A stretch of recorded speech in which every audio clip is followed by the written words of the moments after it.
Welcome to Hardly, where books turn into 3 stories, refreshing your knowledge in minutes. Today, we study together Jonathan Haidt's The Anxious Generation. How the great rewiring of childhood is causing an epidemic of mental illness, in which we probe into the paradox of technology, advancing society while unraveling childhood mental health.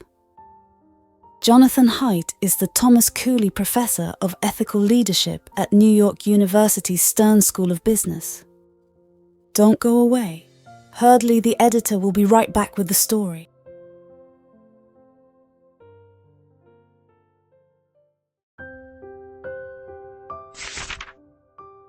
Let me share with you 3 stories that perfectly illustrate this paradox. The first story takes place in a small suburban town. Sarah, a bright and curious 10-year-old girl, had always been the star of her school's science club. She loved experimenting and spending time outdoors, collecting bugs and rocks. But everything changed when she received her first smartphone on her 11th birthday. At first, it was just a tool for her to stay connected with her friends. But soon it became an obsession. Social media apps consumed her attention, replacing her love for nature with a constant need to scroll and engage online. Her mother noticed the changes. Sarah no longer wanted to go outside. Her grades started slipping, and she became irritable and withdrawn. The final straw came when Sarah, once so confident and full of life, started expressing feelings of worthlessness because she couldn't measure up to the curated lives she saw online. "It's like she's lost in a world that doesn't even exist," her mother lamented. This story echoes a sentiment shared by many parents today. The smartphone, meant to be a harmless tool, had become a portal to a world of relentless comparison and anxiety. In another town, we meet James, a 13-year-old boy who had always been a bit shy, but was passionate about gaming. His parents were supportive, seeing it as a harmless hobby. However, as online gaming communities grew more sophisticated, James found himself spending more time in these virtual worlds, where he could be anyone he wanted to be. This escape from reality became more than just a pastime. It became his entire social life. James started skipping meals, avoiding family gatherings, and staying up all night to play with his online friends.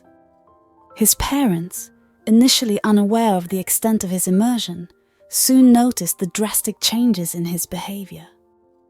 He became increasingly isolated, struggling with anger and frustration when he couldn't play. One night, after a particularly intense argument with his parents about his gaming habits, James broke down, revealing that he felt more connected to his online avatar than to anyone in real life.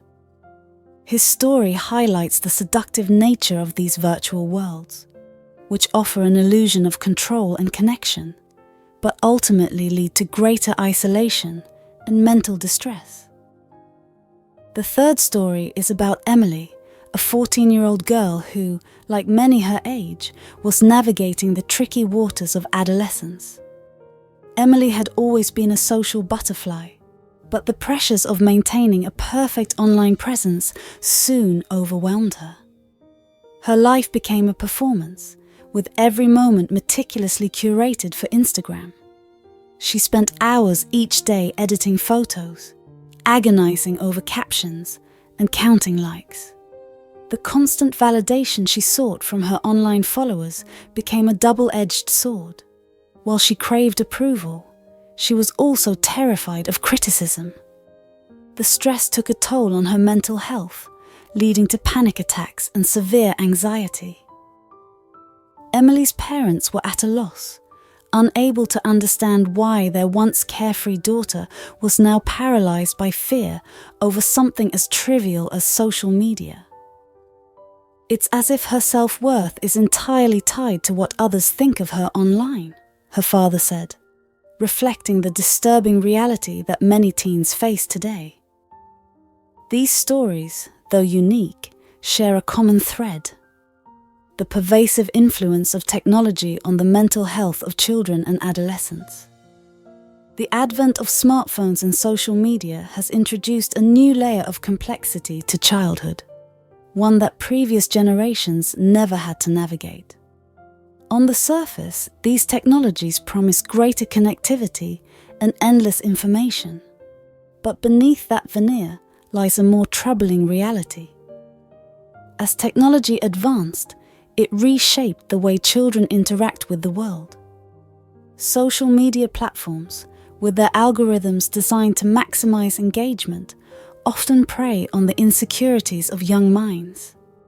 Children like Sarah, James, and Emily find themselves trapped in a cycle of comparison, validation, and isolation.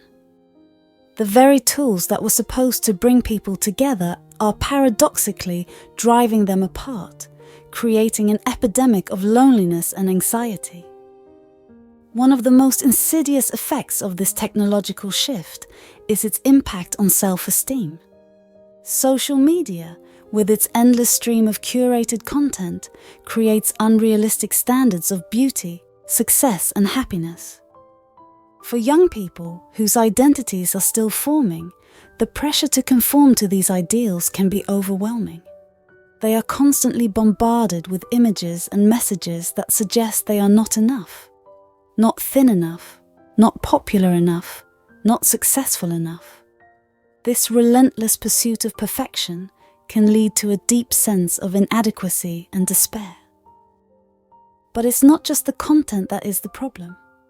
It's the very design of these platforms. Many social media apps are engineered to be addictive, exploiting psychological vulnerabilities to keep users engaged. Features like likes, comments, and retweets create a feedback loop that can be hard to break, especially for impressionable young minds. This addiction to social validation can have serious consequences, leading to a decline in mental well-being as users become more obsessed with their online personas and less connected to the real world. As the editor of Hardly, by understanding these stories, we can begin to reimagine a future where technology serves as a tool for growth rather than a source of anxiety. Let's advocate for a world where digital literacy includes not just technical skills, but also the emotional resilience needed to navigate our increasingly connected lives.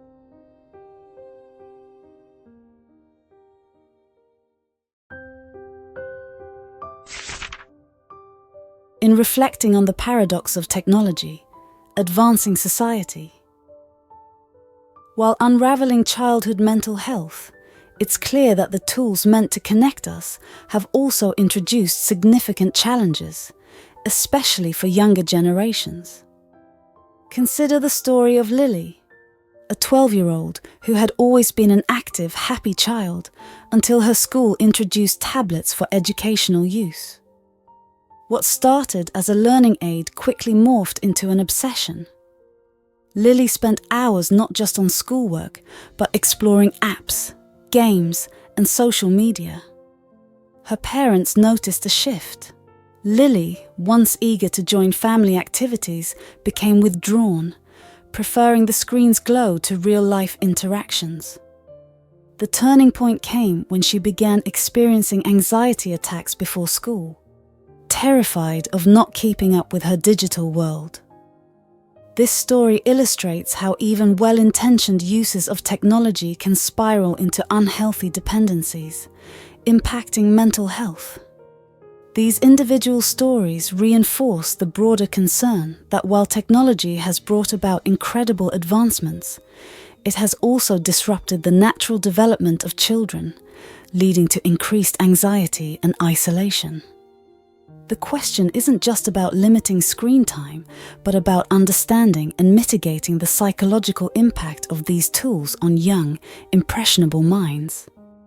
As the editor of Hardly, by acknowledging these challenges, we can advocate for a more mindful approach to technology, ensuring it enhances rather than hinders the mental well-being of future generations.